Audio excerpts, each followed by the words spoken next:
Secrets have been buried for 20 years, and it only takes a small bump from an 8-year-old child to bring it all to a halt. An exhausted single mother, a cold-blooded billionaire, and a son the father never knew he had. But who's really pulling the strings behind the scenes? Still there, and they're willing to kill to keep quiet. Hit like now and comment the name of the city you're watching. I want to know how far this story has come. Don't miss a second. The afternoon light came off the water in long, flat sheets, the kind that made everything look cleaner than it was. Seabreak Cove had that quality. A coastal town that had learned to present its best face to people who could afford to see it, and to keep everything else tucked behind the service entrances and the staff parking lots and the employee break rooms that smelled like old coffee and bleach. Maren Calloway had worked the main floor of Ocean Crest Resort for 6 years. She knew every sightline in that lobby, every camera angle, every guest who tipped, and every guest who didn't. She knew which concierge would cover for her when she needed 5 minutes, and she knew that the assistant manager, Greta, kept a file on every employee who was 5 minutes late. She knew the resort the way you know a place when you have no choice but to know it. Not fondly, not bitterly, just completely. She was carrying a tray of sparkling water toward table 7 when she heard the sound. Not a crash. More like a sudden interruption. The slap of small sneakers skidding across polished marble. The low grunt of an adult absorbing unexpected impact. And then the tray in the hands of the bellhop near the entrance going sideways. Ice and glass scattering across the floor in a bright, spreading disaster. Maren turned. Evan was standing in the middle of it, chest heaving, his paper airplane crumpled somewhere behind him. 8 years old and already built like he'd been assembled from pure forward momentum, all knees and elbows and the specific kind of energy that had no internal volume control. He was staring up at the man he'd run into, and for a half second, the lobby went very quiet. The man was tall. Not in the way people describe someone as tall when they mean slightly above average. He was the kind of tall that reorganized a room. Dark suit, no tie, the top button of his shirt undone in a way that looked deliberate rather than casual. Late 30s, maybe 40, with the kind of face that had been handsome once and was now something more complicated. Angles that had sharpened, eyes that had learned to give nothing away. He was holding Evan by both shoulders, having caught the boy before he hit the floor, and he was completely, utterly still. Maren was already moving. Evan? Her voice came out low, controlled, the specific register she'd trained herself to use in professional spaces. She set the tray on the nearest surface and crossed the lobby in 12 steps. Evan, what did I tell you about running in here? I wasn't running, You were running. She reached them and put her hand on Evan's shoulder, gently pulling him back a half step. She looked up at the man. I'm so sorry. He knows better. Are you all right? The man didn't answer immediately. That was the first thing that registered as strange. People in that lobby, guests, executives, the kind of people who arrived with reservations made 3 months in advance and luggage that cost more than Maren's monthly rent, they always had an immediate response ready. Mild irritation performed as graciousness, or actual irritation performed as something more controlled. They had scripts for moments like this. This man had no script. He was looking at Evan the way someone looks at something they can't immediately explain, something that doesn't fit into any category they already have.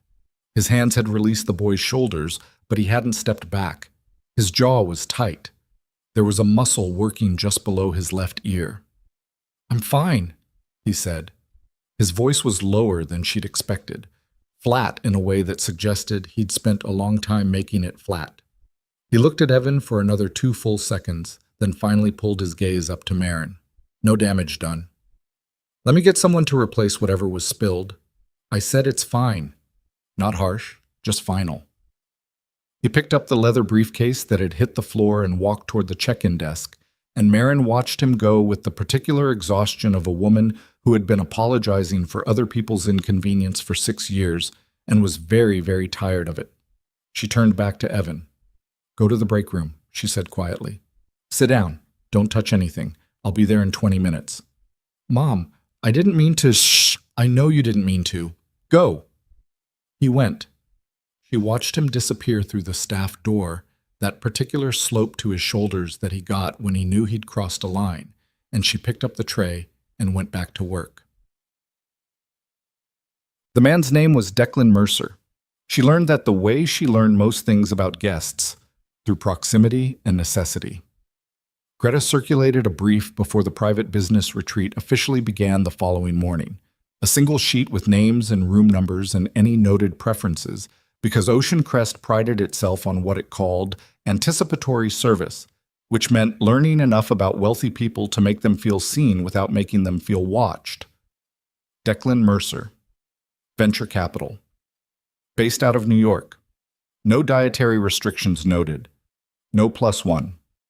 Preferred suite was 14A, facing the water. That was all.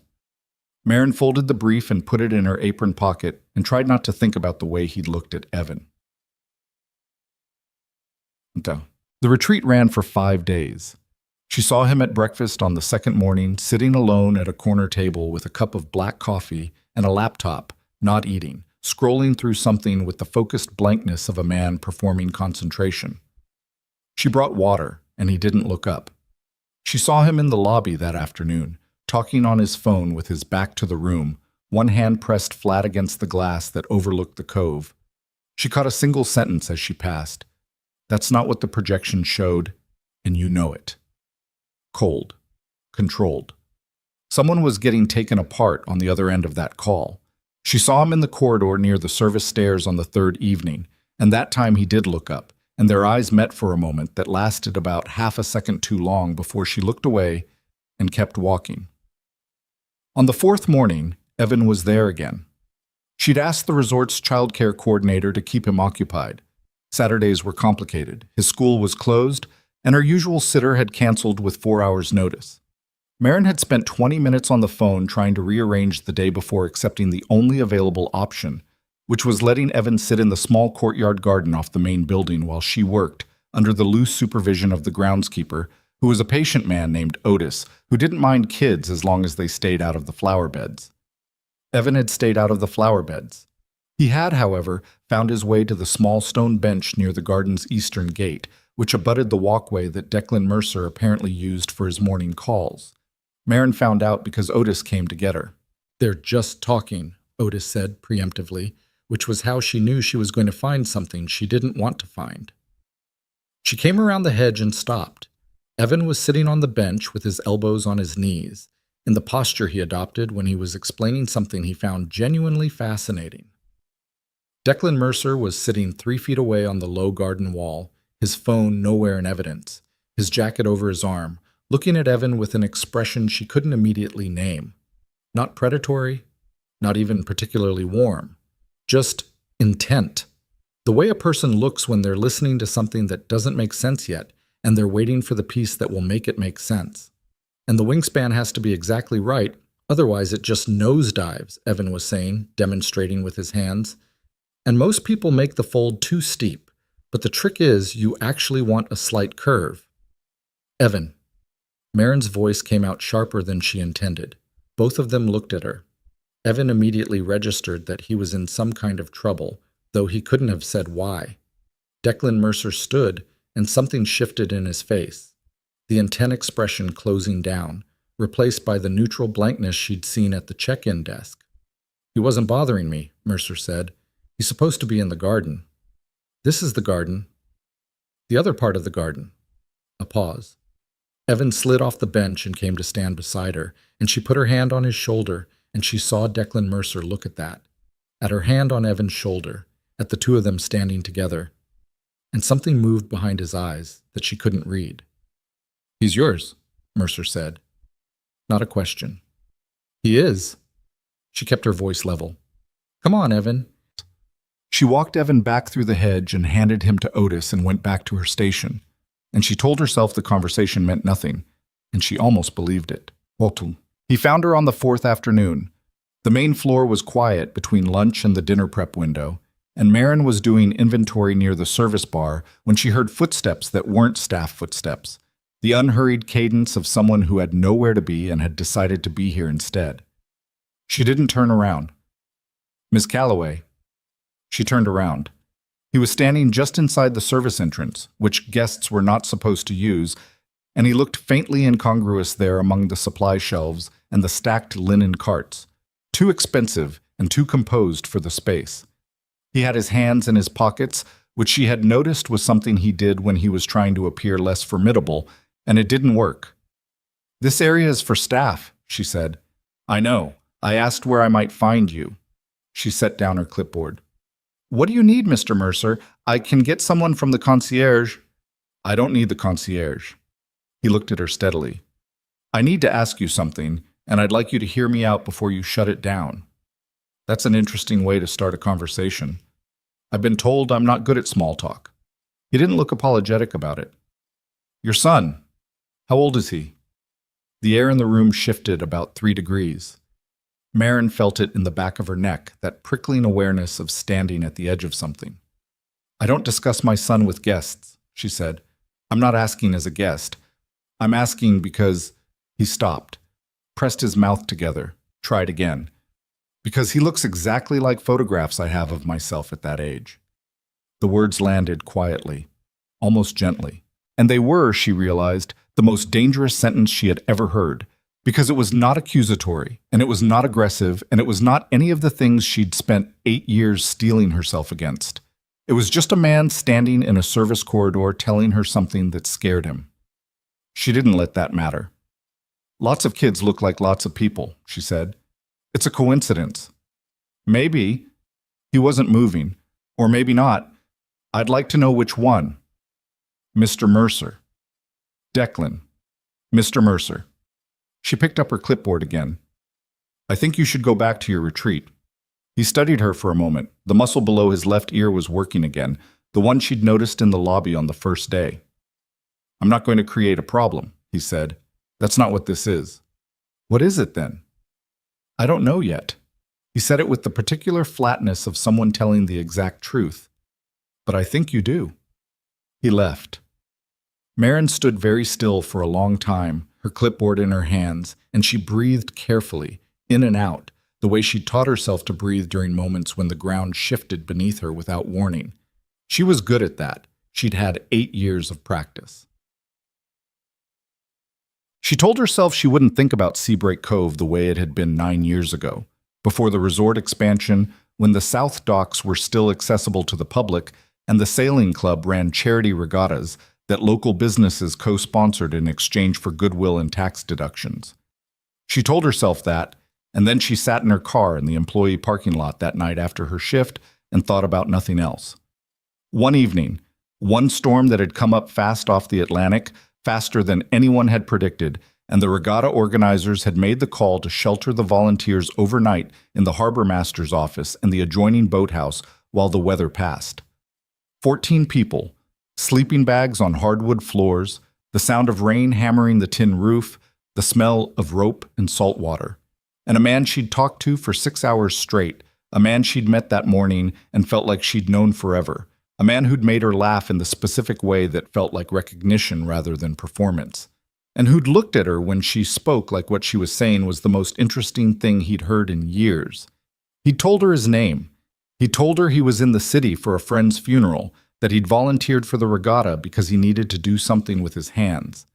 He hadn't said much about his family, and she hadn't pushed, because the night felt fragile in the particular way that nights feel fragile when you know they're temporary, and you don't want to break them by asking for more than they're offering. His name had been Declan. She'd known it the moment she read the brief.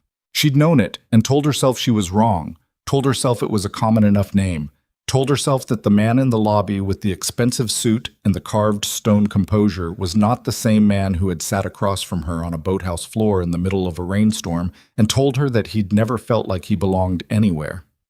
But he was. And the only question now, the only question that had any real weight, was what she was going to do about it.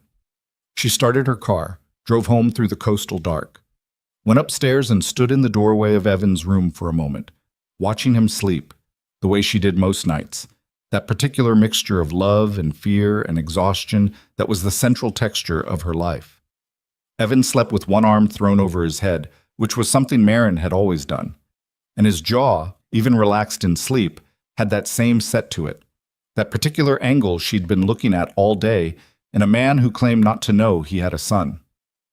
Marin closed Evan's door very quietly and sat down on the floor of the hallway with her back against the wall, and she thought about the 9 years of silence, and the letter she'd written that had never been answered, and the second letter she'd written 6 months later that had also never been answered, and the decision she'd made after that, the decision that this was her life and her son, and she would build something real out of it without waiting for a man who had clearly decided she was not worth coming back for.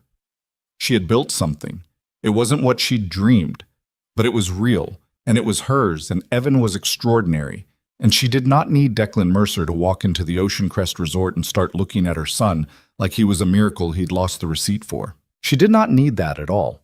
She pressed her palms flat against the floor and breathed, in and out, and told herself that tomorrow she would be professional and distant, and he would check out on Friday, and that would be the end of it. She told herself that, and she was almost certain she was lying. He talked. The fifth morning, he was waiting for her at the staff entrance before her shift, not pacing, not checking his phone, just standing there with his coffee, like he had nowhere more important to be than a parking lot behind a resort at 6:50 in the morning. The confidence of it, the sheer self-possessed stillness, made something twist in her chest that was equal parts anger and something she didn't want to name. "You can't be back here," she said. "I checked out this morning." He held up the keycard between two fingers. "I'm not a guest anymore. Technically, I'm just a person standing in a parking lot." "What do you want, Declan?" She used his first name without meaning to. She watched him register it, a small tightening around his eyes, the closest thing to an expression she'd seen crack through the composure. "I want to know if he's my son," he said. No preamble, no softening. The words hit her like cold water. Not because they surprised her, but because hearing them aloud made something inside her that had been braced for years suddenly, unexpectedly, buckle. "He's my son," she said. "I know he's yours. That's not what I asked." The parking lot was quiet. Gulls somewhere overhead. The smell of the water. Marin stared at him and thought about all the ways this conversation could go, all the versions of it she'd run through her head at some point in the last 8 years, and none of them felt adequate for the actual moment of standing in front of him in the flat gray morning light. "You never called," she said. Her voice was steady. She was proud of it for being steady. "I wrote to you twice. You never responded." Something happened to his face. "What letters?" he said. And the way he said it, the specific quality of confusion in it, sharp and immediate. Not defensive, not guilty, just genuinely uncomprehending, stopped her cold. "What do you mean, what letters?" she said. "I mean, I never received any letters." He was very still. "Marin, I left for London 6 days after the regatta. My father had died. I found out the next morning. I had to leave. I didn't have your number, and I didn't know how to—" He stopped. His jaw tightened. "I spent 2 years trying to find you. I didn't know your last name. I knew the sailing club, but you weren't registered as a volunteer. You'd signed in under the business name, and I couldn't—" Another stop. "Where did you send the letters?" "The address you gave me," she said. "The Mercer address. Upper East Side." The silence that followed lasted about 4 seconds. It was the longest 4 seconds of her life. "That address," Declan said very quietly, "was managed by my guardian, my father's estate manager. He handled all my correspondence while I was overseas." He looked at her, and something behind his eyes was doing something she couldn't name. Not quite grief, not quite rage. Something colder and more dangerous than either. "His name is Warren Holt. He managed everything." Marin felt the ground shift again, that seismic sensation she'd grown so good at absorbing. "He never forwarded them," she said. "It wasn't a question." "No," Declan said. "I don't think he did." She looked at him. He looked at her. And somewhere between them, in the flat morning air of a coastal parking lot, 9 years of absence reorganized itself into something that was not abandonment at all. Something that was not abandonment at all, but something worse. Something deliberate. Marin's mouth had gone dry. She was aware of the texture of the asphalt under her shoes, the weight of her bag on her shoulder, the sound of a delivery truck reversing somewhere on the other side of the building. Ordinary details. The kind your brain reaches for when it needs something solid to hold on to while everything else rearranges itself. "He knew," she said. I don't know that yet. You just said, I said, I don't know. Declan's voice was controlled, but the control was costing him something. She could see it in the set of his shoulders, the particular stillness of a man holding himself in place by an act of will. I know the letters didn't reach me. I don't know what that means yet. What does it need to mean? She heard her own voice go flat. He intercepted them. He made a choice. I need to be sure before I say that out loud. Why? Because if I say it out loud, he said quietly, I'm going to do something about it. And I'd like to know exactly what I'm doing something about before I start. She looked at him for a long moment. The gulls were louder now, circling something out over the water. The morning light was starting to come on properly, burning the gray off the horizon. There's a coffee place on Anchor Street, she said finally. I have 40 minutes before my shift. He nodded once. That was all. The coffee place was called Dune, and it smelled like roasted beans, and the particular kind of quiet that exists in establishments that open early for fishermen and shift workers. No music, no ambient noise design, just the sound of an espresso machine and two other customers who had no interest in anyone else's business. They sat across from each other at a corner table, and for a moment neither of them spoke, and Marin looked at his hands wrapped around his cup and thought about how strange it was to be sitting across from someone whose absence had shaped the last 9 years of her life. Tell me about the letters, he said. Tell me about London first. He looked at her. Then he set his cup down. My father had a stroke while I was at the regatta. They didn't reach me until the next morning. I had to leave within the hour. I didn't have time. He stopped, exhaled through his nose. That's not an excuse. I should have found a way to reach you. I didn't have your number. I didn't have your last name. I knew the name of your employer from something you'd said, but I couldn't remember which one, and Another stop.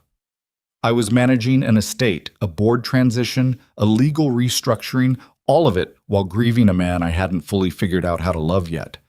And by the time I surfaced enough to think clearly, 6 months had passed, and I didn't know where to start. Marin listened. She kept her face neutral. Warren Holt, she said. How long has he managed your affairs? Since I was 19. He was my father's executor. After the stroke, he stayed on to oversee the trust. He had power of attorney during my first year in London. Declan's jaw was tight. He handled all inbound correspondence at the estate, everything physical. I sent 2 letters, Marin said. The first one was 3 months after the regatta. I told you I was pregnant. I asked you to call me if you wanted to be involved, and I told you I understood if you didn't. I included my number. She kept her voice even. The second one was 6 months after Evan was born. I included a photograph. Declan said nothing. His hands around the cup were very still. I waited another 3 months, she said. Then I stopped waiting. Marin, I'm not done. She met his eyes. I decided you'd made your choice, and I made mine. And I built a life for my son that he doesn't need dismantled because you've suddenly decided to show up in a parking lot 9 years late. I'm not trying to dismantle anything. Then what are you trying to do? I'm trying to understand what was taken from me. His voice didn't rise, but the flatness in it deepened, became something with more weight. If those letters were intercepted, if Warren deliberately kept this from me, then someone decided I didn't get to know I had a son. Someone made that choice for me. And I would like, he said, each word placed carefully, to know who did that and why, and what else they've been doing with my life while I wasn't looking. The espresso machine hissed. One of the other customers scraped his chair back and left. Marin looked at the table, then back at him. He's extraordinary, she said. It came out before she'd decided to say it, quieter than she intended. Evan. He's the most extraordinary person I've ever met.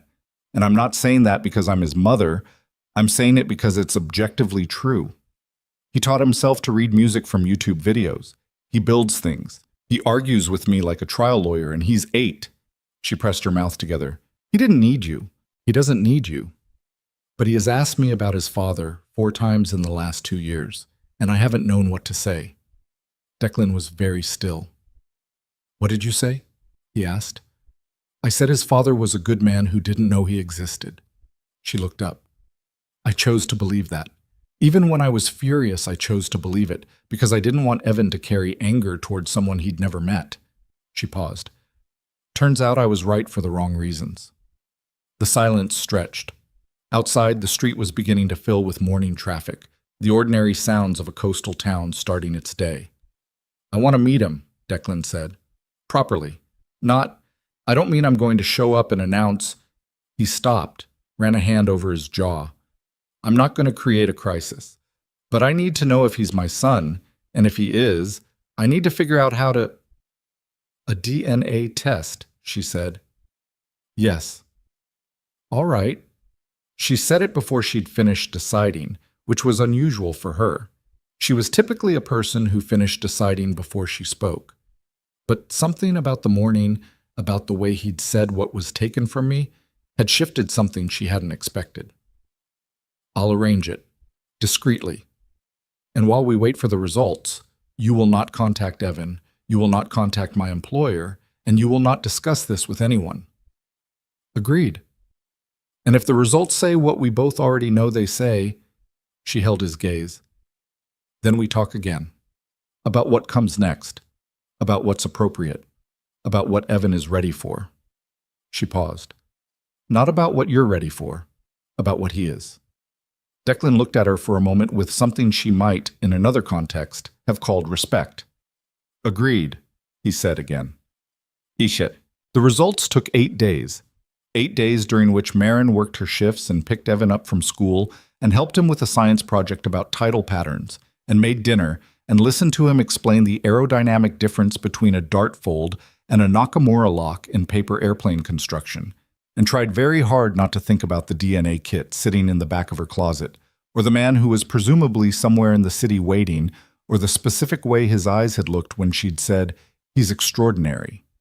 She thought about all of it constantly. The result came on a Thursday morning, through the private medical service she'd used, to an email address she'd created specifically for this purpose. She opened it in her car, in the resort parking lot, 20 minutes before her shift started. Probability of paternity, 99.998%.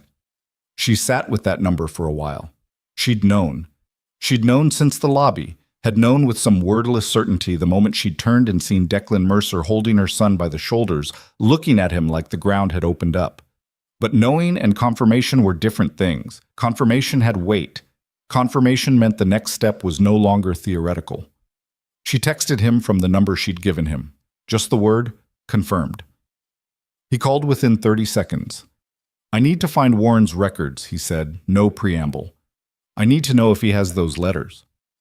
What good does that do? It tells me if this was deliberate or just negligence. It tells me if there's anything else.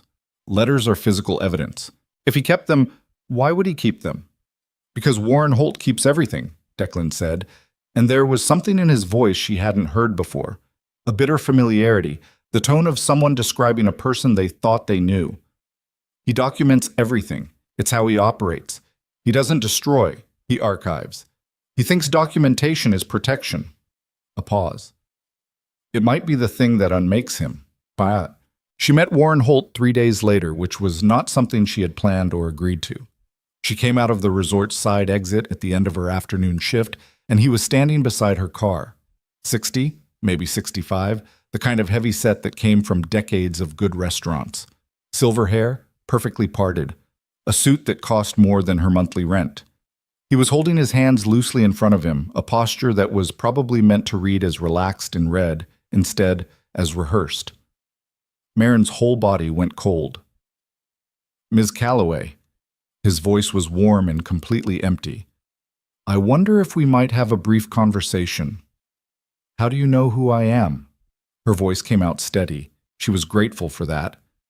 Declan mentioned meeting someone at the resort. I wanted to introduce myself. He smiled. The smile didn't reach anything. I've known Declan since he was a boy. I consider myself something of a guardian to him, even now. He's 40 years old. Yes. The smile stayed exactly where it was. Some people require more looking after than others. Declan has always had a tendency toward impulsive decisions, particularly where women are concerned. I just wanted to make sure you understood the nature of Mr. Holt. She shouldered her bag. I don't know you. You don't know me. Whatever you're about to suggest about the nature of anything, I'd encourage you to think very carefully before you finish that sentence. The smile went away. Underneath it was something she recognized from the hardest moments of her life, the particular flatness of a person who had never been told no by someone they'd underestimated. You're in a complicated position, he said. A resort employee, a single mother. What you're reaching for here, what Declan thinks he wants right now in this moment, isn't going to hold. Men like Declan have these após, episodes of conscience. They pass.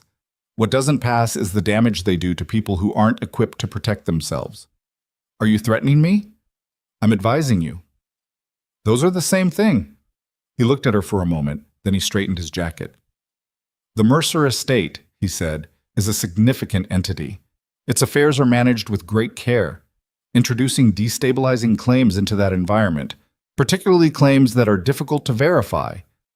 There's nothing difficult to verify, she said. We've already verified it.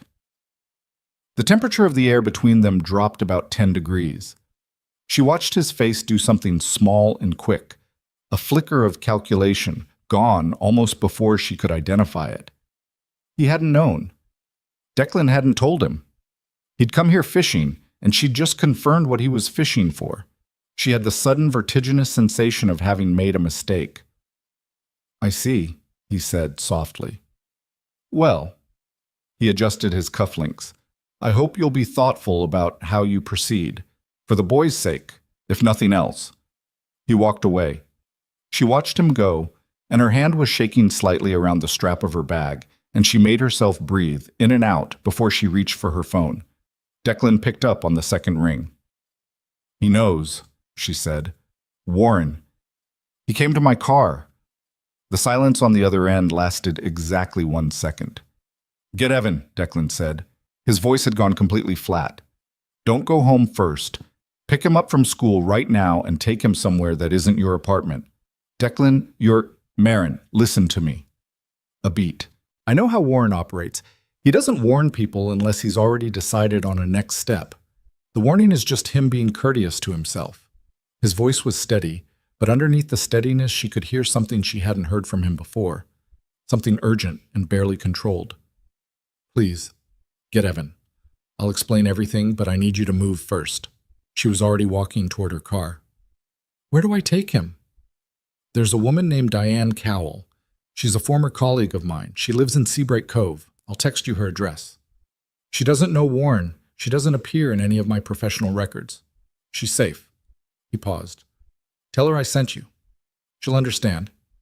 What are you doing? Going to get the letters, he said. Declan. But he'd already ended the call. She got in her car and pulled out of the parking lot and drove toward Evan's school with both hands tight on the wheel, her mind moving fast through everything Warren Holt had said and everything he hadn't, and the particular way his face had changed when she'd told him the test was done. She thought about a man who kept everything, who archived instead of destroyed, who had spent 9 years sitting on evidence of what he'd done, certain it would never matter, certain the woman who'd sent those letters would never become relevant enough to threaten him. She thought about how much had shifted in the space of 10 days, and she thought, with a clarity that felt almost like calm, that this was no longer a story about a lost father and a hidden son. This was something else now. She turned onto Evans Street and saw his school in the middle distance, kids beginning to filter out the front gate, and she scanned the sidewalk until she found him. Evan, backpack half open, arguing with some kid about something, gesturing with both hands the way he did when he was making a point he was very sure of. She pulled to the curb and got out. Mom? Evan frowned at her. You're early. I know. She kept her voice light. Change of plans. Come on. He looked at her face, really looked, the way he sometimes did, with that uncanny precision that occasionally made her feel transparent, and something shifted in his expression. Are we okay? He asked. She opened the car door for him. We're going to be, she said. And somewhere across town, in an Upper East Side estate that Declan Mercer hadn't set foot in for 7 years, The man who had stolen 9 years from all three of them was opening his phone and making a call of his own. And the thing that had been buried was about to claw its way to the surface whether Warren Holt wanted it to or not. Declan drove with both hands on the wheel and the radio off. The Mercer estate was 40 minutes outside Seabrake Cove, up through the coastal hills where old money had built itself stone walls and long driveways, and the particular privacy that came from acreage. He hadn't been back in 7 years. He'd bought his own place in the city, managed the trust remotely, let Warren run the physical estate the way Warren had always run everything, efficiently, thoroughly, and with the quiet authority of a man who had made himself indispensable across 4 decades of Mercer family business. That was the thing about Warren. He didn't accumulate power the way aggressive men accumulated power, loudly, visibly, leaving marks. He accumulated it the way ivy accumulated on stone walls, slowly, thoroughly. Until the day you tried to pull it off and realized it had grown into the mortar, had become structural, and taking it down meant taking down part of the wall with it. Declan had understood that about Warren for years in an abstract sense. He was understanding it now in a much more specific one. He turned off the coastal highway onto the private road and felt the familiar transition. Asphalt to packed gravel, the canopy of old oaks closing overhead, the light going amber and filtered. The house appeared at the end of the drive the way it always had, gray stone and dark windows, built in the 1890s by a Mercer who had made his money in shipping and spent it on permanence. It had always looked less like a home than like an argument for a certain kind of life, the kind that was correct by definition because it had lasted. He parked and sat for a moment. Warren's car was not in the drive, which meant Warren was not here, which meant the call Marin had interrupted, the call Warren was making when Declan had told her to move, was being made from somewhere else. Somewhere Warren had gone after visiting Marin's parking lot, after realizing the situation had already progressed beyond what he'd planned for. Declan got out of the car. He had a key. He'd always had a key. Warren had never changed the locks because Warren had never imagined a version of events in which Declan would come here alone, unannounced, looking for something specific. Warren's entire management of the Mercer affairs had been built on the assumption that Declan trusted him, had built itself into the mortar of that trust and expanded there, slow and thorough and invisible. He let himself in through the side entrance, the one that opened directly into the estate office, because Warren kept his archives in the estate office, had done so for decades, and Declan knew the room the way you know a room from childhood. The particular smell of it, old paper and lemon polish, the 2 tall filing cabinets against the north wall, the desk that had been his father's before Warren claimed it. The filing cabinets were locked. Declan stood in front of them for a moment, his hands at his sides, and thought about Warren's habits. Warren who kept everything. Warren who believed in documentation as protection. Warren who had structured an entire system of management around the principle that information was power and power required maintenance. He went to the desk. The desk key was in the middle drawer. The middle drawer key was on the key ring Warren kept in the ceramic dish by the side entrance, the one with the broken lid that had been broken since Declan was 12 and had never been replaced because Warren never prioritized aesthetics over function. Declan had watched him drop that key ring in that dish 1,000 times. He retrieved it. He unlocked the desk, and in the bottom left drawer beneath a stack of quarterly trust reports, he found what he'd suspected Warren might have. Not the letters themselves, not yet, but a secondary ledger, handwritten. The kind of meticulous parallel record that men like Warren kept because they didn't entirely trust their own digital systems. He sat in his dead father's chair and opened it. It took him 22 minutes to understand what he was reading because the ledger was dense and cross-referenced and written in the compressed shorthand Warren had used for 40 years. A private notation system that Declan had seen the edges of but never studied. But some things didn't need decoding. Dates were dates. Dollar amounts were dollar amounts. And names, when Warren bothered to use them at all, were names. The first entry that stopped him was dated 11 years ago, 3 years before the regatta, 2 years before his father's stroke. A transfer. Not large. $40,000 moved from a subsidiary account to something listed only as consulting, external. No payee named, no service described. He turned pages. The transfers appeared irregularly. Every 8 to 14 months, varying amounts, always from subsidiary accounts, always to unnamed external consultants. They added up, over the span of the ledger, to something close to $2 million across 8 years. He kept reading. 15 minutes in, he found the first notation that wasn't financial. CM correspondence. Received, filed, no action. DM overseas, recovery period, per protocol. CM Callaway, Marin, per protocol. Which meant there was a protocol. Which meant Warren had thought about this in advance, had anticipated that correspondence from an unknown woman might arrive during Declan's absence, had decided in advance what to do with it, had called it a protocol, which meant it had a name, which meant it had a procedure, which meant it had not been a spontaneous decision made once in a moment of misguided paternalism. It had been a policy. Declan turned more pages, found a second notation, 7 months later. CM, follow-up received, photo enclosed, filed. DM board transition ongoing, not appropriate timing per my assessment. Held for future disposition, held for future disposition. He stared at those 4 words for a long time. His hands on the ledger were completely steady, which surprised him because what was moving through his chest was not steady at all. It was the specific kind of rage that had no heat in it, that had gone so far past hot that it had come out the other side cold and very, very precise. He turned to the back section of the ledger. There was a reference number, a cabinet number, a drawer number, a file designation. Warren's archive system applied to stolen correspondence from a woman who'd written to tell a man he had a son. Declan got up, went to the filing cabinets, and used the desk key on the lock. The letters were in a manila folder labeled with Marin's reference number, both of them exactly as she'd described. The first one handwritten on plain white paper, the second one typed, with a photograph paper clipped to the front. Evan, 8 months old. Sitting up slightly, one hand gripping the edge of something off-frame, looking at the camera with an expression of complete concentration that was, and Declan felt something crack open somewhere behind his sternum. That was his own expression. Exactly.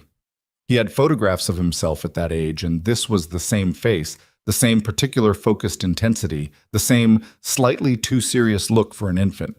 He stood in Warren's filing room holding a photograph of his son at 8 months old, a photograph that had been sitting in a manila folder in a locked cabinet for 8 years. And the crack in his chest widened, and he put the photograph down very carefully on top of the cabinet because he didn't trust his hands with it right now. He took the folder, he closed the cabinet, he locked it, put the desk key back on the ring, put the ring back in the ceramic dish with the broken lid. He walked out the side entrance and got in his car and drove. He called his attorney from the road, not his corporate attorney, his personal one, a woman named Ruth Kessler, who had represented him in private matters for 6 years and who had the specific quality he needed right now, which was that she knew exactly what questions to ask and didn't ask anything else. I have physical evidence of mail interception going back 9 years, he said, potentially affecting a paternity matter. I also have what appears to be a pattern of unauthorized transfers from trust subsidiary accounts across 8 years. I need to know how fast we can move, and I need to know who else needs to be in the room. Ruth was quiet for 2 seconds. Is the evidence secure? I have it with me. Photographs of the originals? I'm stopping now. He pulled onto the shoulder, took his phone out, photographed every page of the folder with methodical care, then the relevant ledger pages he'd also taken, then sent the images to Ruth's secure server. Done. All right, don't go back to that property. Where is the subject of the paternity matter? Safe. I'll explain when I'm there. Come to my office, 2 hours. A pause. Declan, this is going to get complicated. I know. How complicated are you prepared for it to get? He looked at the photograph he'd set on the passenger seat. Evan at 8 months, looking at the camera like he was trying to figure out how it worked. As complicated as it needs to, he said. He was 40 minutes from Ruth's office when his phone rang. Unknown number. He almost didn't answer. Then something made him pull over and pick up. Mr. Mercer? A man's voice. Careful, professional, the kind of voice that belonged to someone who made difficult calls for a living. My name is Thomas Greer. I work for the Mercer Family Trust in a compliance capacity. I'm calling because I've been asked to inform you that the Trust's Board of Advisors has convened an emergency session this afternoon. Declan's grip on the phone tightened. About what? There are concerns, Greer said, about the nature of a recent inquiry you've made regarding Trust subsidiary accounts. The board wants to discuss the matter before any external parties are consulted. A pause. Mr. Holt has indicated that he believes the inquiry may be based on a misunderstanding, and he'd like the opportunity to clarify. The board convened this afternoon. Yes, sir. Who called the session? A beat. Mr. Holt, in his capacity as estate manager. He doesn't have the authority to call board sessions. That requires 2 trustees. He was joined in that request by Mr. Fenwick. Another pause. Arthur Fenwick, the Trust's senior financial trustee. Declan went very still. Arthur Fenwick had been on the Mercer Trust Board for 22 years. He was 68 years old, had a reputation for impeccable discretion and rigorous ethics, and had sat across from Declan at 3 separate trust reviews with an expression of such steady, impartial professionalism that Declan had never once considered that he might be anything other than exactly what he appeared to be. $2 million. Dispersed across 8 years to unnamed external consultants, $40,000 a year roughly. Split between how many people? Tell them I'll be there, Declan said. He ended the call and sat on the shoulder of the road with both hands on the wheel, recalculating everything. It wasn't just Warren.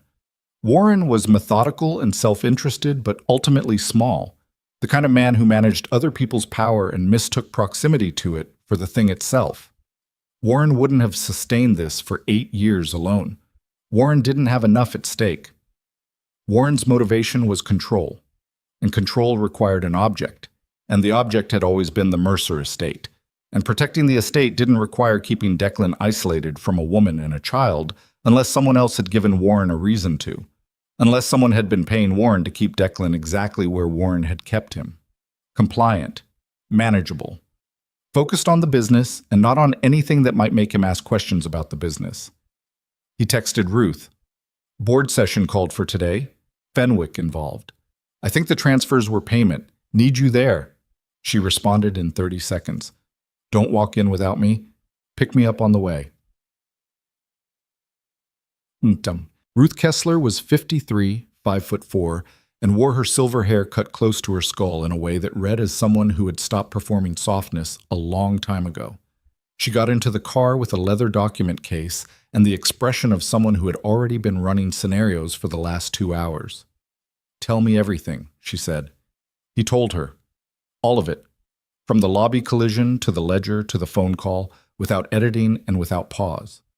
Ruth listened without interrupting, which was one of the things he'd always valued about her. She understood that the first telling of a thing had to be uninterrupted or you lost something in the compression. When he finished, she was quiet for a moment. Fenwick, she said. Yes. You're sure about the transfers? I photographed the ledger. I sent you the pages. I've looked at them. She opened her document case and handed him a printed sheet. She'd already printed them, had already been working. The disbursement pattern is consistent with a retainer arrangement. Fixed intervals, variable amounts within a consistent range. It's what you'd pay someone for ongoing management. She said the word with a precision that made it mean something specific. Not a consultant, a fixer. Warren was the fixer, Declan said. Fenwick was the client. If that's true, then Fenwick has been using trust funds to pay the estate manager to manage you. She looked at him over the top of her reading glasses. For 8 years. Which means this isn't about the letters. The letters were one piece of a much longer project. What project? Ruth was quiet for a moment. What happens to the Mercer Trust? She said carefully. If you had acknowledged a child 9 years ago? He thought about it, ran the trust documents in his head. The ones he knew, the ones he'd signed, the ones he'd inherited without reading closely enough. The trust distribution structure would have shifted. A direct heir changes the allocation schedule. It would have affected the board's discretionary authority over... He stopped. Over approximately $60 million in investable assets, Ruth said quietly. that the board has had discretionary authority over for the last 9 years, during which time those assets have been managed by a series of funds in which Arthur Fenwick holds private stakes. The car was very quiet. He's been stealing from the trust, Declan said. I think the word you're looking for is laundering, Ruth said. And I think he's been doing it for a very long time, and I think Warren Holt has been helping him keep the architecture of it clean. And I think you having an heir 9 years ago would have required a trust restructuring that would have exposed all of it. She closed the document case. The letters weren't intercepted to protect Declan Mercer from a distraction. They were intercepted to protect a criminal enterprise from discovery. Evan, 8 months old in a photograph, sitting in a filing cabinet. Not a distraction, a threat. A small, unwitting, 8-month-old threat to $60 million and 20 years of careful theft. Declan turned onto the road that led to the Mercer Estate's secondary meeting house, where the board session had been called, and thought about what he was walking into with a manila folder and an attorney and evidence that 2 men in that room had spent years hoping he would never find. They'll try to discredit the ledger, he said. Yes. Warren will say it's internal shorthand, that the notations don't mean what I think they mean. Yes. And the transfers will be characterized as legitimate consulting arrangements that were improperly documented. That's my guess? Ruth looked at him. Which is why the meeting today is not the fight. Today is reconnaissance. You let them think they have the upper hand, you listen to everything they say, and you let them commit to a story. She paused. And then we take everything to the Federal Financial Crimes Unit before they have time to shred anything. They'll move fast once they know I'm coming. They're already moving. She said it without alarm. Which is why I made 2 calls while you were driving. There's a hold request on all Mercer Trust account activity as of 40 minutes ago, pending a compliance review. They can't transfer, can't restructure, can't liquidate. A small pause. I have a former SEC colleague who owes me a favor and takes this kind of thing personally. He looked at her. You started this before you knew about Fenwick, he said. I started it the moment you described the ledger pattern. She settled the document case on her knees. I've been doing this for 30 years, Declan. I know what a payment structure looks like. He pulled into the long gravel drive and saw the meeting house ahead. Lights on in the main room, 2 unfamiliar cars in the lot beside Warren's silver sedan. He did not yet see Fenwick's car, which meant Fenwick was either already inside or not coming in person, and the latter option worried him more than the former. He parked and turned off the engine. One more thing, Ruth said. She wasn't looking at him. She was looking at the meeting house with the particular stillness of someone making a final calculation. The woman, Marin, and the boy. They're with someone safe. They need to stay that way. If Fenwick understands what he's about to lose, the calculus around them changes. She turned to look at him now, and her expression was not unkind, but it had the weight of someone saying something that needed to be heard. You should understand that. Going in there changes things for them whether you intend it to or not. There's no version of today where everything stays quiet. He thought about Evan in the car with Marin, backpack half open, arguing with some kid about something. He thought about Marin's hands on the steering wheel, driving toward her son with her jaw set and her voice carefully level. He thought about a photograph in a manila folder in a locked cabinet, 8 years of a child's life that had been treated as a liability to be managed. I know, he said. He got out of the car. Warren was standing at the window when Declan walked in, which was the position of a man who had heard the car on the gravel and had spent 30 seconds deciding how to arrange himself. He turned with the smooth unhurriedness of someone performing calm, and his expression was concerned. Warmly, paternally concerned, the expression he'd been using on Declan since Declan was 19 years old, and it had always worked. Declan. He came forward. I'm glad you're here. I want to explain. Don't. Declan kept walking to the center of the room. Sit down, Warren. Warren stopped. The warmth in his expression underwent a small, precise recalibration. Not disappearing, just adjusting, like a lens being refocused. He sat. There were 2 other men in the room. Trust administrators, both of them, both of whom Declan recognized and neither of whom he knew well.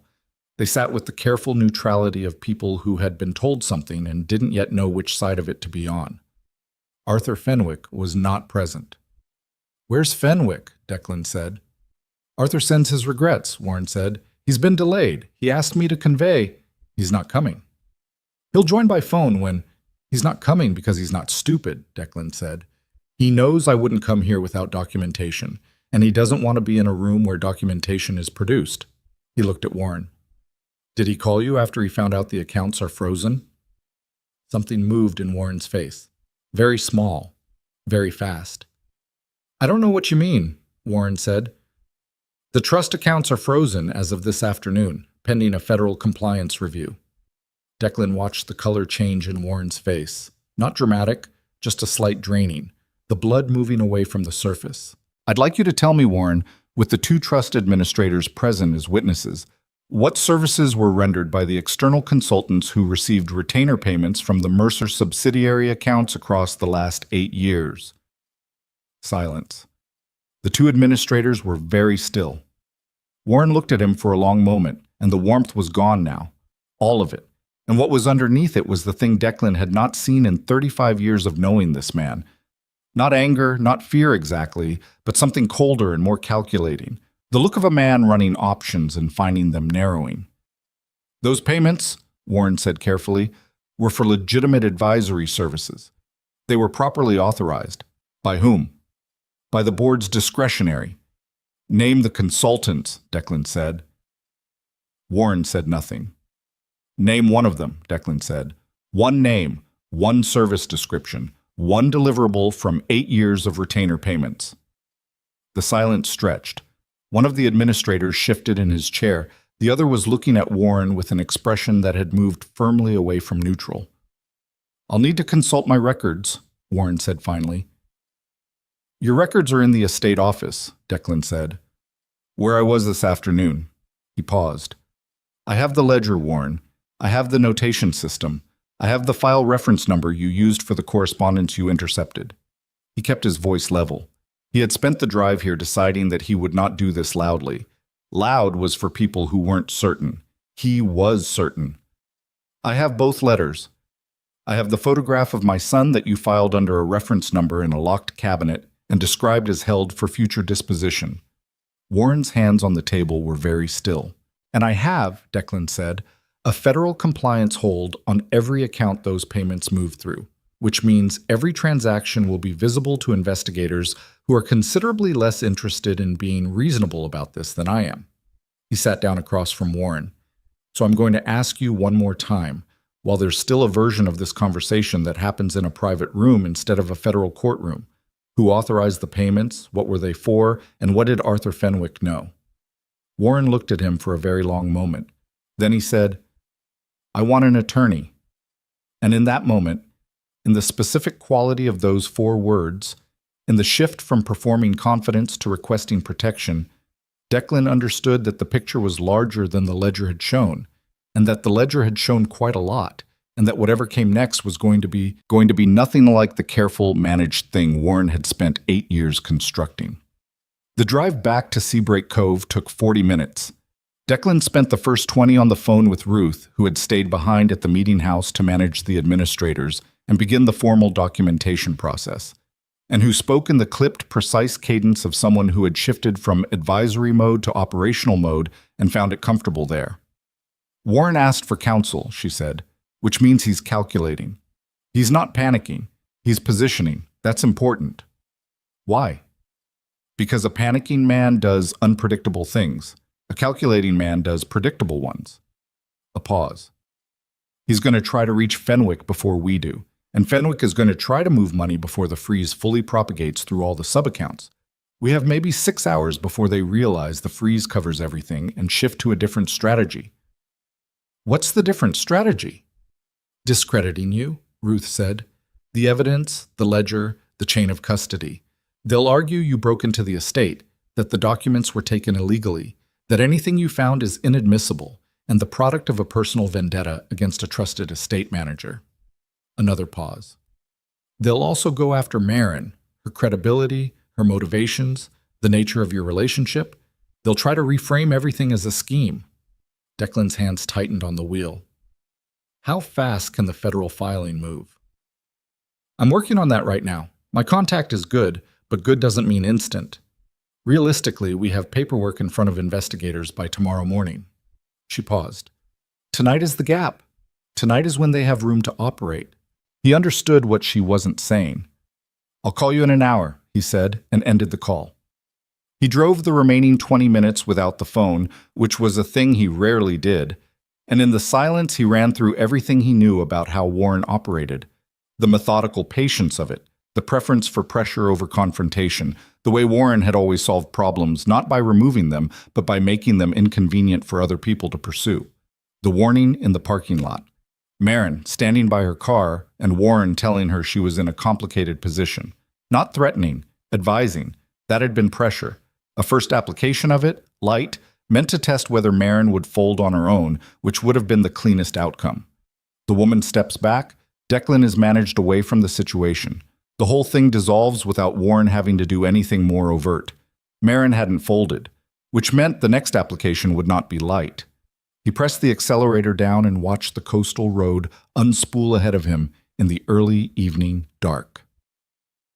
Diane Cowell lived in a yellow house 3 blocks from the water on the quiet residential side of Seabreak Cove, the kind of street where people had lived for 20 years and knew each other's cars and noticed unfamiliar ones. Declan had chosen her for exactly that quality. Diane was observant, discreet, and owed him nothing, which meant she had no angle on this, no stake, no reason to be anything other than what she was. He pulled up and saw Marin's car in the drive. He sat in his car for a moment with his hand still on the wheel, and he thought about what Ruth had said. Tonight is the gap. And then he got out and knocked. Diane answered. She was 60, lean, with the kind of directness that came from decades of academic work. She'd taught constitutional law at a small college 30 miles inland before retiring, which was how Declan knew her, from a property dispute 6 years ago where she'd been an expert witness, and he'd been impressed enough to keep her number. She looked at him, and then passed him at the street. Anyone follow you? Not that I saw. Come in. She stepped back. Your people are in the kitchen. Your people. He registered the phrase, the weight of it, the casual certainty with which she'd said it, and he walked through Diane's house, which smelled like books and coffee and the particular tidiness of someone who lived alone and liked it, toward the sound of voices. Marin was sitting at the kitchen table with both hands wrapped around a mug. Evan was on the floor, back against the cabinet, legs stretched out, working on something with a pencil and a folded piece of paper. He looked up when Declan came in. Hey, Evan said, as if this were ordinary, as if they'd met before properly, as if 8-year-olds ended up in strangers' kitchens all the time and it required no particular comment. Hey, Declan said. Marin was looking at him with the focused, assessing expression he was beginning to recognize as her baseline when she was managing fear. Not hiding it, managing it. There was a difference, and she was someone who understood the difference. Sit down, she said. Tell me what happened. He told her. Concisely, without softening, the ledger, the letters, Fenwick, the frozen accounts, Warren asking for an attorney. He told her what Ruth had said about the gap and about the strategy they'd likely use, and he watched Marin's face while he spoke, watched her process it in real time, the way her jaw tightened when he said, discrediting you, and the way something briefly and intensely hot moved through her eyes when he described the photograph in the manila folder. Evan kept working on his paper airplane. He was either not listening or listening to everything and choosing not to show it. Declan suspected the latter. So tonight, Marin said, tonight they have options we can't fully predict. What are the most likely ones? Pressure on you directly. They may try to reach you or send someone to reach you. They may make contact with your employer, Greta, whoever manages your file at the resort. They may look at Evan's school, his records, try to find something they can use to complicate your credibility. Marin's expression didn't change, but her knuckles, around the mug, went a shade paler. Or, Declan said, they do nothing tonight and move entirely to the legal strategy tomorrow. Attack the evidence, attack the chain of custody, make it a long fight that you don't have resources for. He met her eyes. That's the version I can manage. Ruth can manage. The other versions Are the ones we need to be ready for tonight, Marin said. Yes. Evan looked up from the floor. He had completed the airplane, a precise, narrow dart, folds perfectly even, and he was looking at Declan with the same focused intensity he'd had in the lobby, the same specific quality of attention that made Declan feel like he was being measured by an instrument that didn't miss much. Is someone going to try to hurt us? Evan said. The kitchen went very quiet. Marin opened her mouth, and Declan made a small movement, not quite a gesture, more a slight shift in weight, and she paused, and he looked at Evan. I don't know, he said. I think people are going to try to scare you. I don't know if it goes beyond that. What's the difference between scaring us and hurting us? Intent, Declan said. People who want to scare you want you to make a choice out of fear. People who want to hurt you have already decided you're not going to make the right choice. Evan considered this with the seriousness of someone filing it away. Which do you think these people are? He said. Declan looked at him. I think they're the first kind who are capable of becoming the second kind, which means we're going to make sure they don't get the opportunity.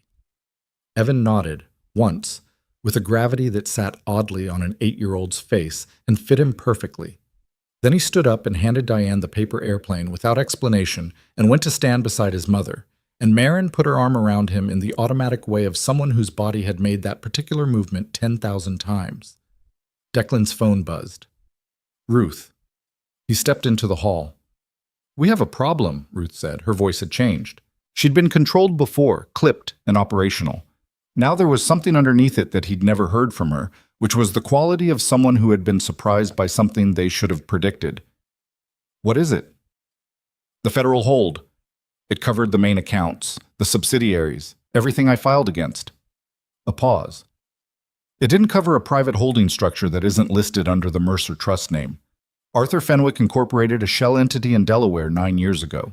It holds approximately $38 million in what appears to be trust assets that were transferred incrementally and never reported. Another pause. It's been moving money for the last 2 hours. I caught it because my contact flagged unusual activity, but by the time we can get a hold in place on the Delaware entity, he's liquidating, Declan said. He's trying to. We have maybe 4 hours before the assets are in accounts we can't touch. Ruth's voice was even but tight. I need you to make a decision. I can file an emergency injunction tonight, which requires waking up a federal judge and making a compelling case at 9 o'clock in the evening, or we let it move and build the criminal case on the transaction trail. A pause. The transaction trail is better evidence, but $38 million in a jurisdiction we can't follow is also Arthur Fenwick comfortable enough to fight indefinitely. Declan leaned against the wall of Diane's hallway. The wallpaper was pale blue with a pattern of small anchors, and he stared at it, and he made himself think clearly. Emergency injunction, he said. Wake the judge. I'll write a personal statement tonight, whatever you need, whatever makes the case compelling. All right. She was already moving. He could hear it. Get me something in 2 hours. Personal, specific, first-person account of the harm. Include the child. Ruth. It matters, Declan. A child is sympathetic. A child makes this concrete for a judge who is being asked to do something unusual on a weeknight. He closed his eyes for a half-second. 2 hours, he said. He ended the call and stood in the hallway for a moment, and then he went back to the kitchen and sat down at the table across from Marin and said, I need to ask you something, and I need you to be honest with me. When have I not been? She said. I need to write a statement tonight for a federal judge. It has to include everything. The letters, the photograph, the 9 years, Evan, everything, and it will be part of a public legal record. He held her gaze. I need to know if you're ready for that, because once it's filed, it's not private anymore. Marin looked at him, then she looked at Evan, who was standing with his back against the counter now, arms crossed, listening without pretending not to. What do you think? She said to Evan. Evan uncrossed his arms. He thought about it, genuinely, visibly, with the kind of consideration that most adults didn't bring to things. I think, he said, that if we don't do it and those people get away, then we spent all this time being scared for nothing. He paused. And I don't like being scared for nothing. Marin turned back to Declan. Write the statement, she said. He wrote for 90 minutes at Diane's kitchen table, longhand first, and then typed on Diane's laptop, while Marin put Evan to bed in the guest room and Diane made coffee and read in the other room with a deliberate tact that he appreciated. He wrote without flinching, which was the hardest part. The precision required to describe injury without performing it, to lay out 9 years of absence and its consequences in language that was factual and devastating and not a single word more dramatic than the facts required. He described the storm, the boathouse, the specific quality of a night that had mattered, and the morning after that had been taken from both of them before they knew it was being taken. He described the letters in the cabinet, the reference number, the notation, held for future disposition. He described Evan, not sentimentally, the paper airplane in the lobby, the bench in the garden, the question in Diane's kitchen. Is someone going to try to hurt us? He sent it to Ruth at 11:17. She responded 12 minutes later. Good. This is good. Filing now. He sat back in Diane's kitchen chair and rubbed his face with both hands, and he was aware of being very tired in a way that had nothing to do with the hour, the specific bone-deep exhaustion of a day that had moved through too many registers, cold rage and legal calculation, and the particular devastation of holding a photograph that had been hidden from him for 8 years. Marin came back into the kitchen. She'd been upstairs for 20 minutes, and she sat down across from him and poured herself the last of the coffee and said nothing for a moment, which he was grateful for. Then her phone rang. She looked at the screen. An unfamiliar number. He could see that from across the table, could see the slight change in her posture, the shoulders pulling back a fraction. She answered and put it on speaker without being asked. Ms. Calloway. A man's voice. Not Warren. Someone smoother, younger, the practiced tone of a person who made calls like this professionally. My name isn't important. I'm calling on behalf of certain parties who have an interest in the resolution of the current situation. It's late, Marin said. Her voice was completely flat. I understand. I'll be brief. The parties I represent are prepared to offer a settlement, substantial, private, structured to ensure the long-term financial security of you and your son without any further complexity. A pause. In exchange for a standard non-disclosure agreement and a withdrawal of any paternity-related claims. Declan looked at Marin across the table. How much? Marin said. A pause. The man recalibrated slightly. She'd said it like someone considering. The initial offer is $2 million, structured over 5 years, with a... No, Marin said.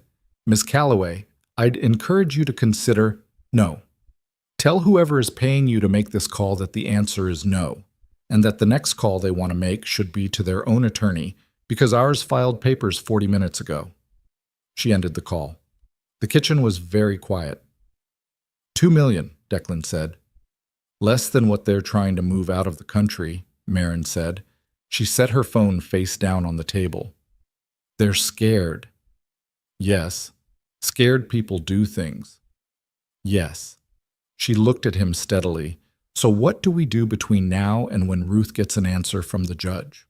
We stay here. We don't open doors. We don't answer calls from numbers we don't recognize. He paused. And we wait. It was the hardest word in the sentence. She knew it, and he knew it. Marin Calloway was not built for waiting. She was built for the forward movement of someone who had survived alone by never stopping, never being caught standing still long enough for something to catch up to her. She picked up her mug and held it with both hands, not drinking, just holding it. Tell me something, she said. Before all of this, before you found the letters, what were you going to do? If the DNA test had come back and if it was what we both knew it was going to be and there was nothing else, no Warren, no Fenwick, no stolen letters, just a man who hadn't known and a woman who thought he'd chosen not to know. She looked at him. What were you going to do? He thought about it honestly, which was the only way the question deserved to be answered. I don't know, he said. I know what I wanted. I know that seeing him in the lobby did something I haven't been able to account for since. But what I would have done? How you would have let me? How Evan would have... I don't know. He held her gaze. What I know is that I would have tried, whatever that was worth. She looked at him for a moment. Then she nodded, once, and that was all. At 12:43 in the morning, Ruth called. "Judge signed," she said. "The injunction covers the Delaware entity and 3 associated accounts. Federal marshals will serve Fenwick in the morning." A breath. He'd never heard Ruth breathe audibly before, and he understood that the breath was relief. "It's not over, but the money doesn't move." Declan relayed this to Marin, who closed her eyes for 3 seconds. "Try to sleep," he told her. "I'll take the couch. I'm not leaving tonight." She looked at him with an expression that was too complicated to name. Not gratitude exactly, not the absence of it either. Something that lived in the specific register of a person recalibrating their understanding of another person in real time. "Diane's couch is uncomfortable," she said. "I'll manage." She stood, paused. Then, with the particular decisiveness of someone making a choice they've thought through completely, "There's a chair in the guest room. Evan sleeps through anything." She turned toward the stairs. "Don't make that mean something it doesn't." "I won't," he said. He followed her upstairs, and in the quiet of the guest room, Evan slept with one arm thrown over his head and his breathing steady and untroubled, and Declan sat in the chair in the corner of the room and watched the rise and fall of the boy's chest, and thought about $38 million and a federal injunction and a photograph in a manila folder, and how strange and specific the machinery of a life was. How many small things had to align in exactly the wrong configuration to produce 9 years of absence, and how many small things had to align in exactly the right one to produce a collision in a hotel lobby that cracked it all open. He didn't sleep. At 3:20 in the morning, the alert on his phone came through. A notification from the monitoring service Ruth had put on the estate property. Motion detected. Side entrance. His whole body went cold. He was out of the chair before he'd fully processed it, his hand on Marin's shoulder in the dark, her eyes open immediately.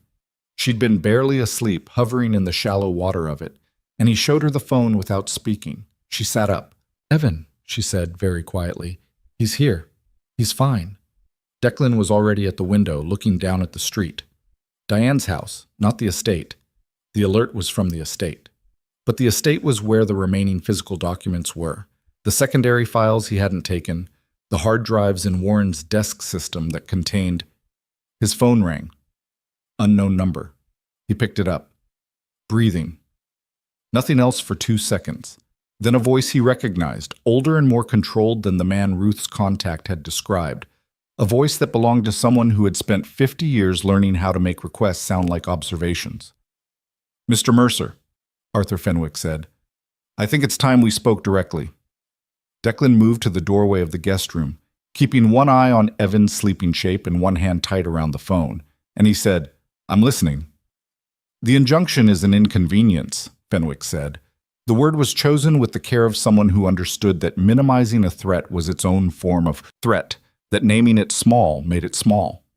"You froze our operational capacity based on documents taken without authorization from private property," Fenwick continued. "Any competent attorney will have that injunction dissolved by Friday." "Ruth Kessler isn't any competent attorney," Declan said, "and the documents weren't taken from private property. I have a key. I've always had a key. It's my estate." A pause. Very brief. "The ledger," Fenwick said, "is an internal accounting document written in a notation system that only Warren fully understands. It will be characterized as such." "Warren asked for an attorney 4 hours ago," Declan said, "which means Warren is already calculating what he's willing to trade. I don't think you want to wait and find out what Warren decides his own freedom is worth relative to yours." The silence on the other end lasted 6 seconds. Declan counted them. "What do you want?" Fenwick said. The warmth was gone now, completely. What was left was just the mechanism. Old, practiced, stripped of its casing. "I want the full accounting," Declan said. "Every transfer, every shell entity, every dollar that moved out of the Mercer Trust across the last 22 years. I want it documented and submitted to federal investigators voluntarily, with your full cooperation before 7 o'clock tomorrow morning." "That's not a negotiation." "No," Declan said. "It's not." He looked at Evan sleeping in the blue dark of the guest room, one arm over his head, breathing steady. "You had a choice 9 years ago. Someone brought you a problem. A woman who'd written letters, A child who was going to complicate your access to $60 million in discretionary assets. And you made a decision. You decided that a photograph of an 8-month-old boy was a liability to be managed. His voice stayed level. He had decided that too, in the kitchen, hours ago, that he would not do this with heat. Heat was for people who weren't certain. I'm not giving you a choice now. I'm telling you what happens next. What you decide is whether you're part of the accounting or part of what gets accounted for. Another silence. Longer. I'll need until morning, Fenwick said. You have until 7. He ended the call. Marin was in the doorway, arms crossed, watching him. She'd heard enough. Do you think he'll do it? She said. No, Declan said. But I think the call scared him enough to slow him down. And slow is all we need until Ruth files the criminal referral at 8. She looked at him for a moment. Then she went back to the narrow bed in the corner of the room, and she lay down on top of the covers with her shoes still on, which was the posture of someone who was not sleeping but was allowing her body to rest. And Declan went back to the chair, and in the blue-gray dark of the room, the three of them, a man in a chair, a woman on a bed, a boy deep in uncomplicated sleep, waited for morning. Morning came the way mornings come after bad nights. Not gently. Gray light through the curtains first, then the sound of birds, then the particular flatness of a world that had not, despite everything, stopped turning. At 6:47, Ruth called. Fenwick's attorney contacted the U.S. Attorney's Office at 6:15, she said. He's cooperating. Full disclosure, voluntary submission of records, the Delaware entity, all of it. A pause that had something in it. Not quite satisfaction. Something more complicated and less clean. Warren is cooperating separately. They're each trying to be more useful than the other, which means investigators are going to have more information than they can process by lunchtime. Declan sat in the chair with the phone against his ear and felt the specific deflation that followed the end of a sustained effort.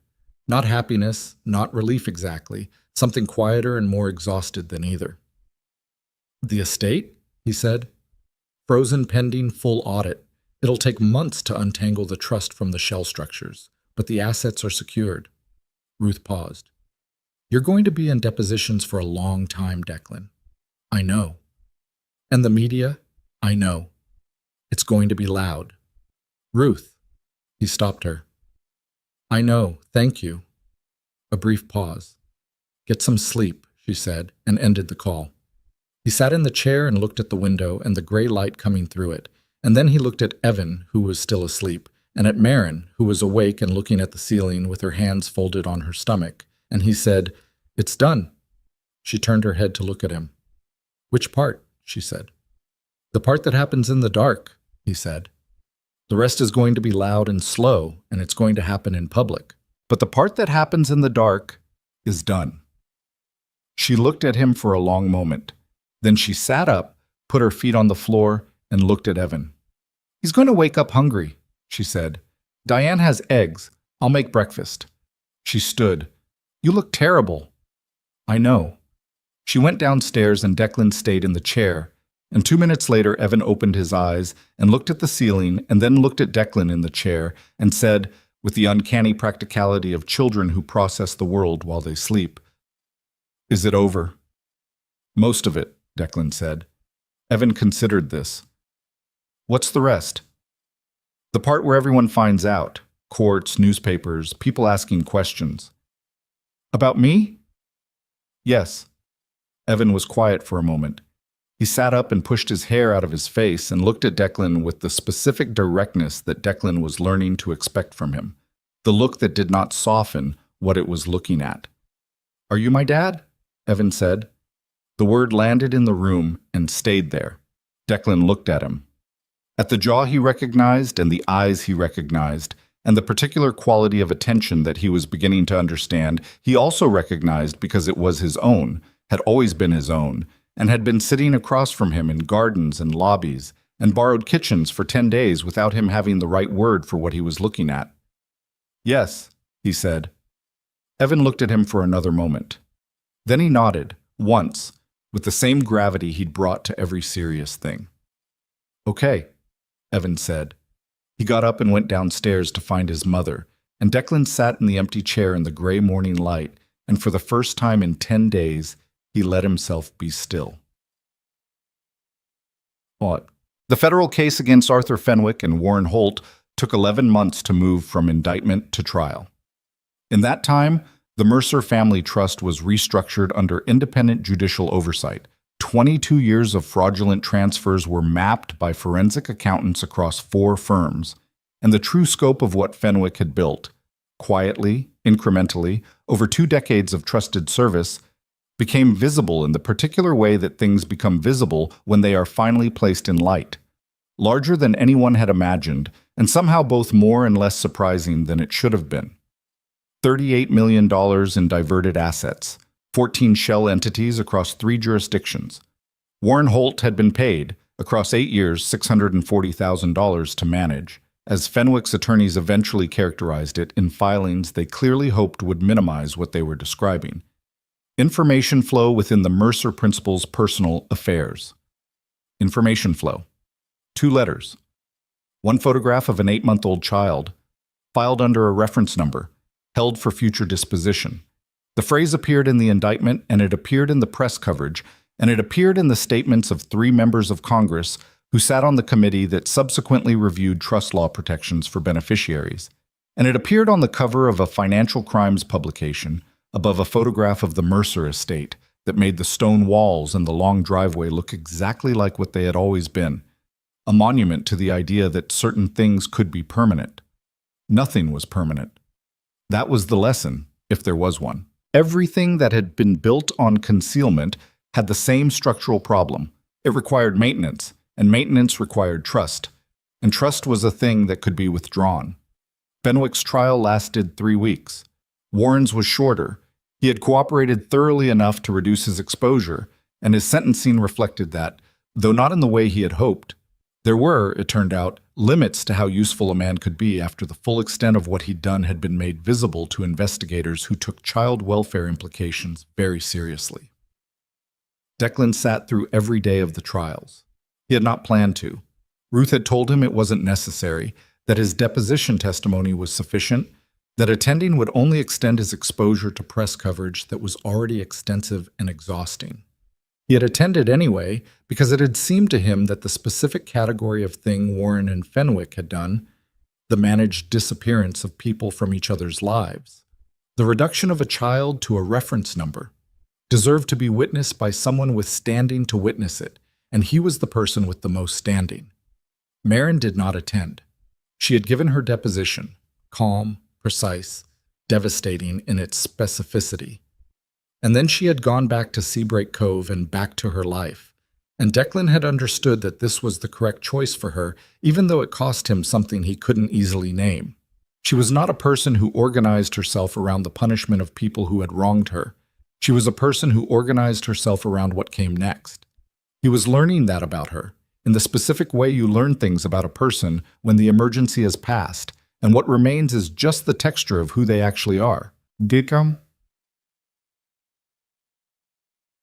They had dinner for the first time.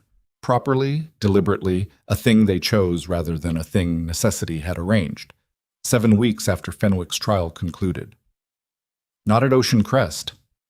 Somewhere smaller, on the water, a place that had been there since before the resort expansion and had not updated its menu or its lighting in 20 years, and was, for that reason, the kind of place where the food tasted like someone had made it rather than performed it. Evan had lobbied to come.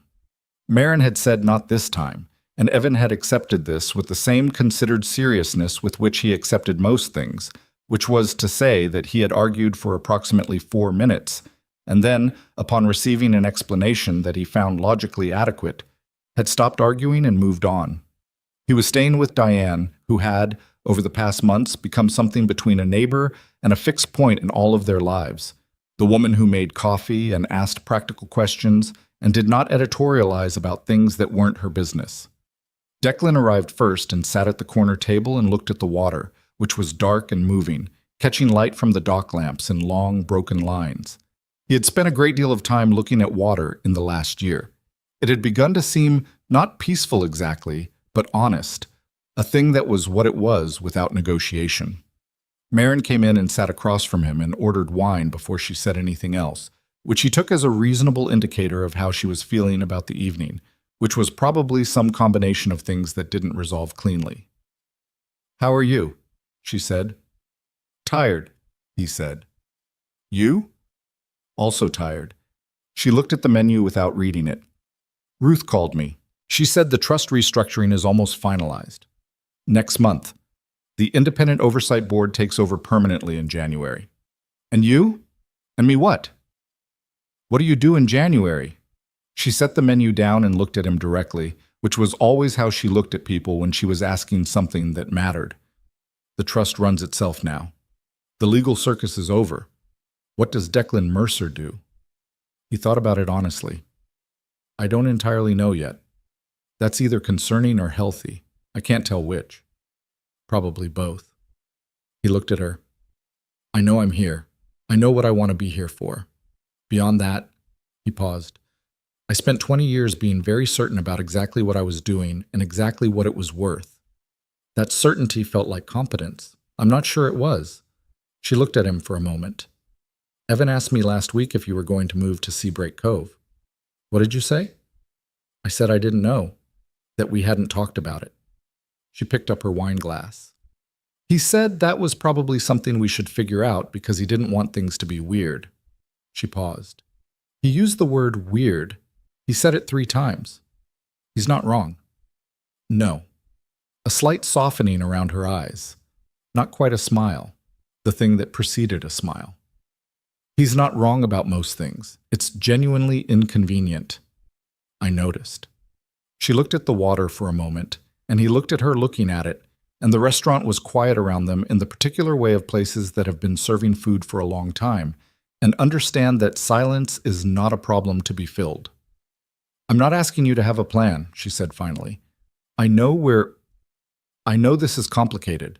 I know there's no version of it that isn't complicated, because there's Evan, and there's what happened, and there's the fact that we've spent 9 years not knowing each other, and we're trying to figure out if the 10 days in the middle of a crisis means anything about what we actually are to each other." She met his eyes.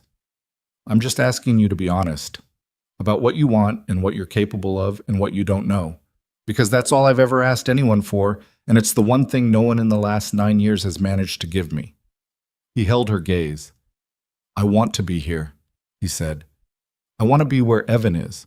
I want to know what he's going to build next and what he's going to argue about and what kind of person he becomes, and I want to be a thing he doesn't have to explain to himself." He paused. "And I want to know you, not the version of you that existed in a boathouse during a storm, and not the version that managed a crisis with people trying to dismantle her life.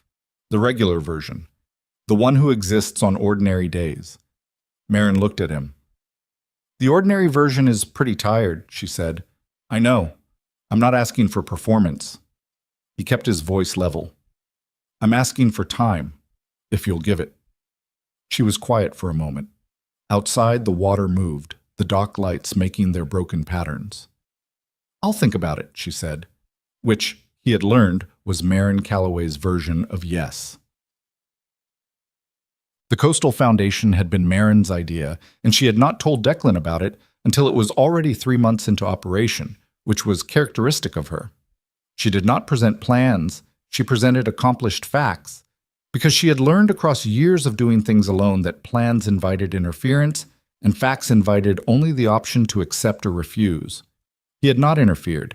He had written the initial funding, substantial, though she had argued the figure down twice before accepting it, and he had let her because the arguing was the point, because she needed the foundation to be something she had negotiated for, rather than something given. And then he had stepped back and watched her build it. It served single parents in economic crisis along the coastal communities, not just Seabreak Cove, but the 7 towns that bracketed it north and south, the smaller ones that didn't have resort economies and didn't have the visibility that came with resort economies.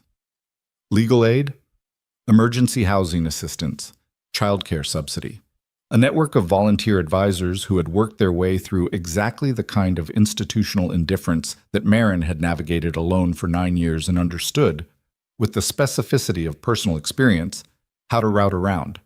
She ran it from an office above a hardware store 3 blocks from the water, with 2 full-time staff members and a rotating roster of volunteers, and the kind of operational efficiency that came from a woman who had spent 6 years running a luxury resort floor on insufficient sleep and inadequate staffing, and had developed, in that crucible, an almost alarming capacity for practical problem-solving.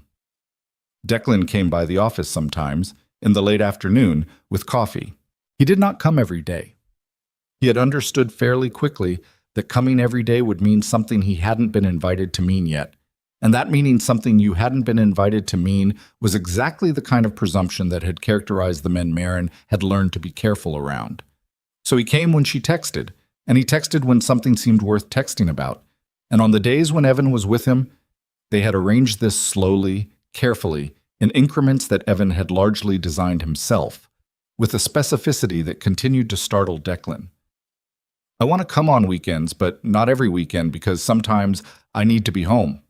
He brought Evan to the office sometimes, and Evan would sit in the corner and do his homework and occasionally ask Marin's staff members questions about what they were working on with a focused, practical curiosity that had begun to endear him to people who previously hadn't had much reason to think about what kind of person an 8-year-old could be. He was 9 now. His birthday had been in October. They had eaten cake on Diane's porch.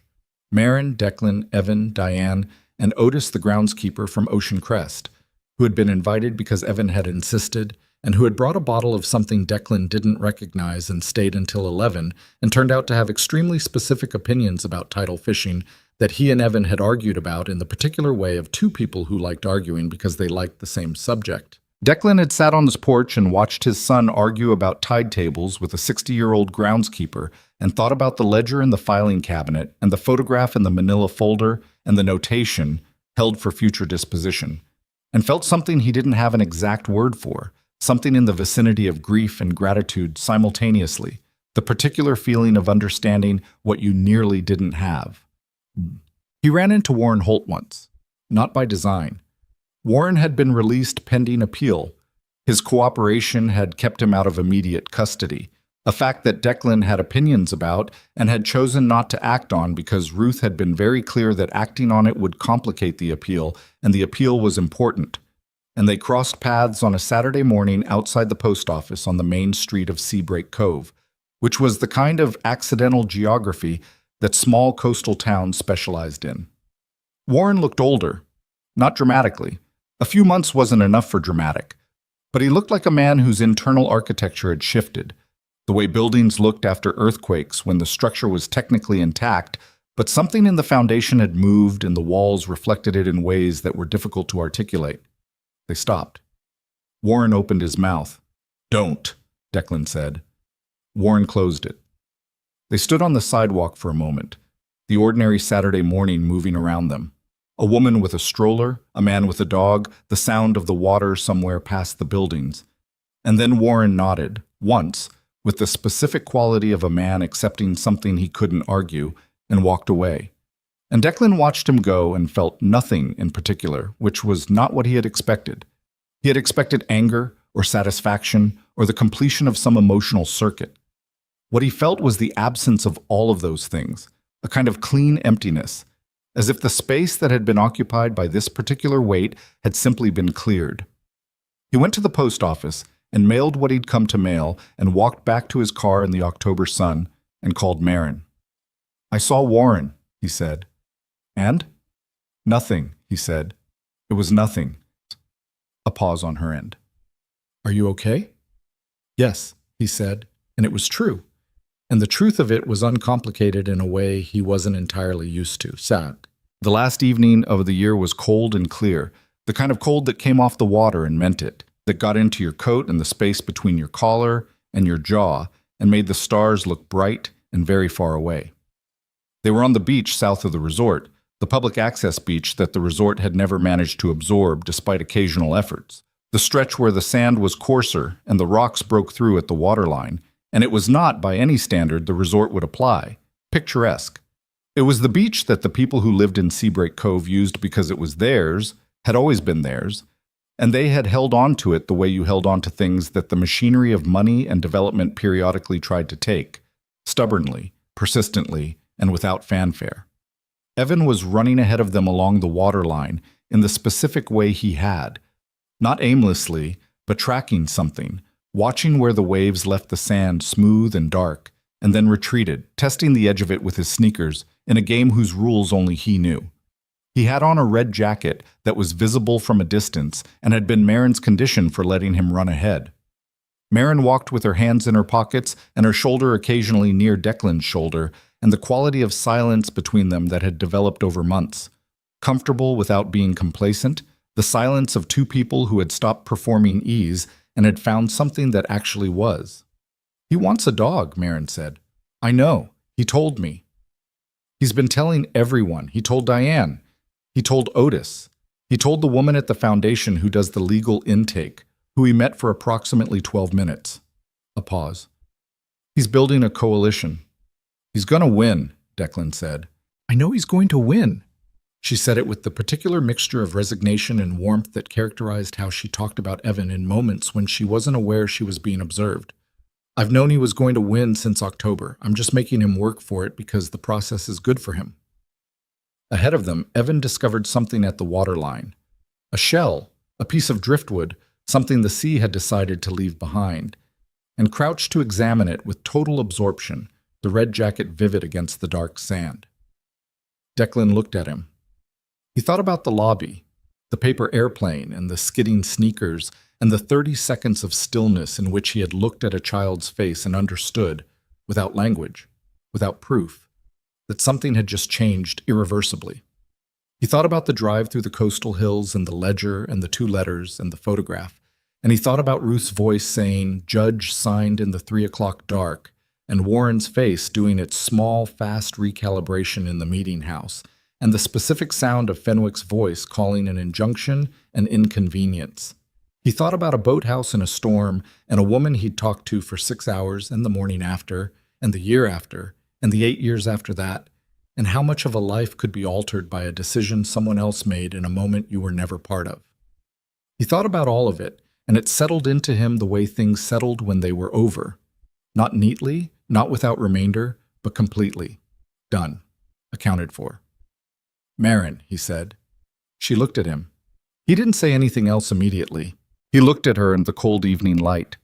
The particular lines of her face, the way she held herself, the quality of attention she brought to everything, this woman who had raised an extraordinary person alone and built something real out of circumstances that had not been fair and had never asked anyone to notice that they weren't.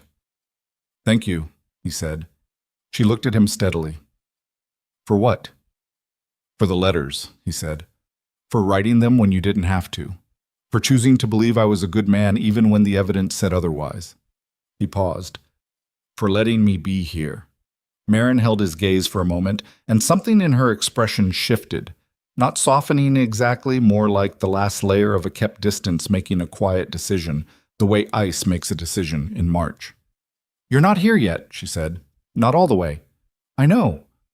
But you're—" She looked at Evan, who had stood up from his crouching examination of the waterline and was now launching the piece of driftwood experimentally into a wave, watching it tumble. "You're getting there." It was not a declaration, it was not a resolution, it was the thing that came before both of those things, the tentative weight shift of two people standing at the edge of something that was not yet named and did not yet need to be. Evan turned and shouted something at them. The wind took the words, left only the tone, which was gleeful and demanding. He was waving them forward. Marin started walking. Declan walked beside her, their shoulders close without quite touching, and ahead of them Evan was already turning back to the water, already looking for the next thing, the next shell, the next wave, the next problem that required his particular quality of attention. The tide was going out. It pulled at the sand with the sound it had always made, indifferent and steady, and behind them it erased their footprints one by one as they walked. The marks they'd made smoothed back into nothing, until the beach behind them was unmarked and the only direction that held their shape was forward, into the dark and the cold and the ordinary, extraordinary fact of being here, being alive, being known.